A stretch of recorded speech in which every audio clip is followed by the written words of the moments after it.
Selamat sore Pak Dadang. Selamat sore Bang Rahmat, salam sehat. Baik, Pak Dadang, jadi nanti ketika diberlakukan jam malam, aktivitas apa saja yang dibatasi Pak Dadang?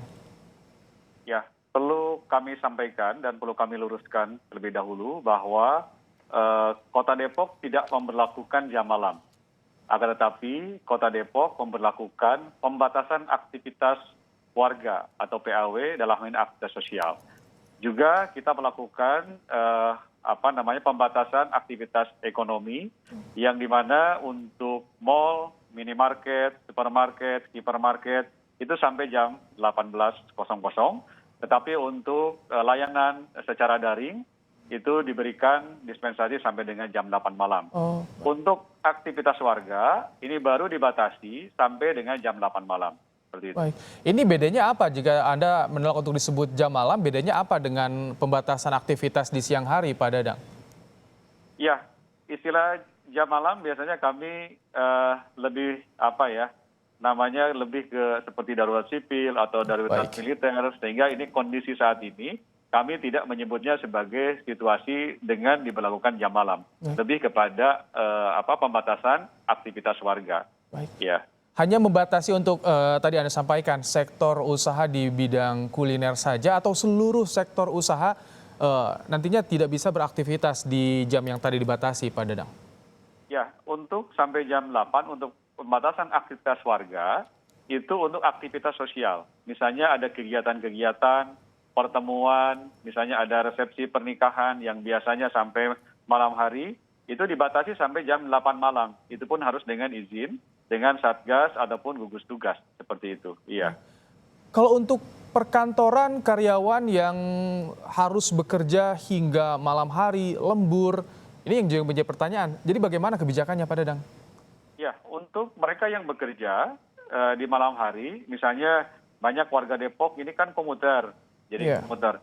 Nah, ketika pulang malam hari itu diperkenankan, disilahkan. Jadi tidak mengganggu aktivitas mereka yang melaksanakan tugas-tugas aktivitas pekerjaannya yang di luar Depok maupun yang di dalam Depok, seperti itu. Kalau nanti pengawasannya seperti apa Pak Dadang di lapangan? Ya, saat ini hari pertama lurah dengan camat dan juga 3 pilar dibantu oleh 3 pilar dalam hal ini Polsek, Koramil, lalu Babin Kamtibmas, Babinsa itu bergerak untuk melakukan sosialisasi dan edukasi termasuk kepada kampung siaga COVID. Jadi kami di Kota Depok sudah lebih awal memang menerapkan satu kelembagaan kampung siaga COVID.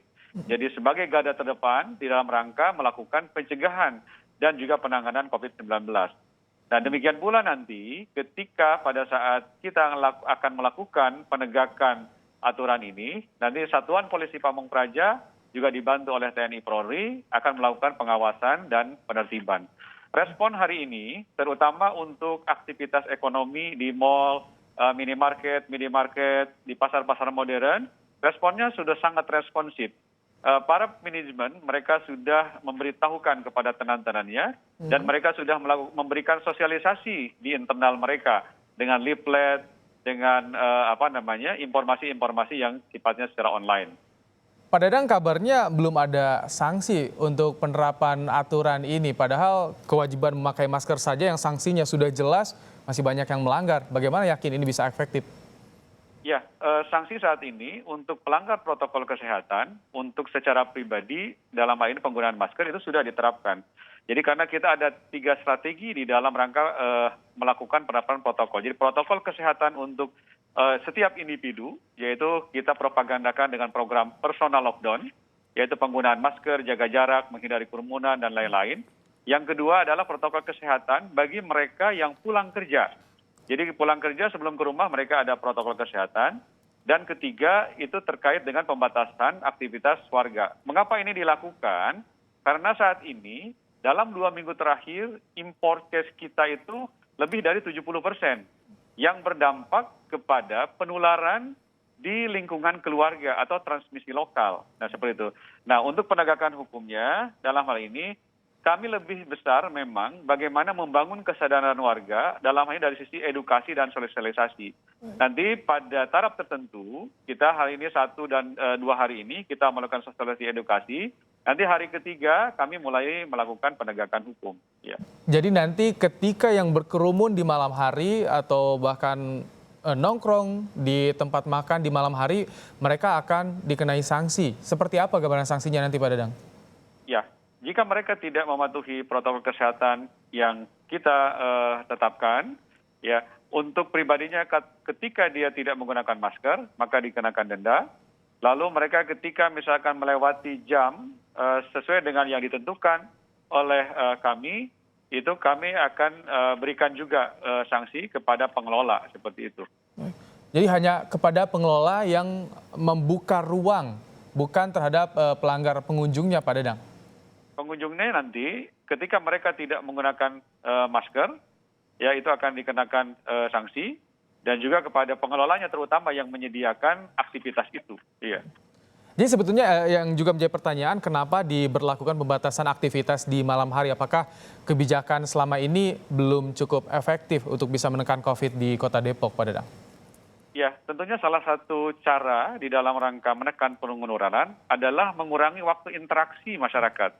Ya, kita tahu bahwa saat ini aktivitas warga dimanapun itu sudah seperti dalam kondisi normal. Padahal kita masih dalam transisi adaptasi kebiasaan baru. Ya, maka dari itu dengan melihat realita yang ada di lapangan, di mana warga masih banyak berkerumun ketika malam hari, maka kami melakukan satu kebijakan untuk membatasi aktivitas warga itu untuk mengurangi interaksi antar mereka ketika malam hari. Baik, diharapkan ada kesadaran dari masyarakat karena bagaimanapun ketatnya aturan tanpa kesadaran ini tidak akan berhasil. Terima kasih Pak Dadang Wihana, juru bicara gugus tugas percepatan penanganan COVID-19 Kota Depok, Jawa Barat.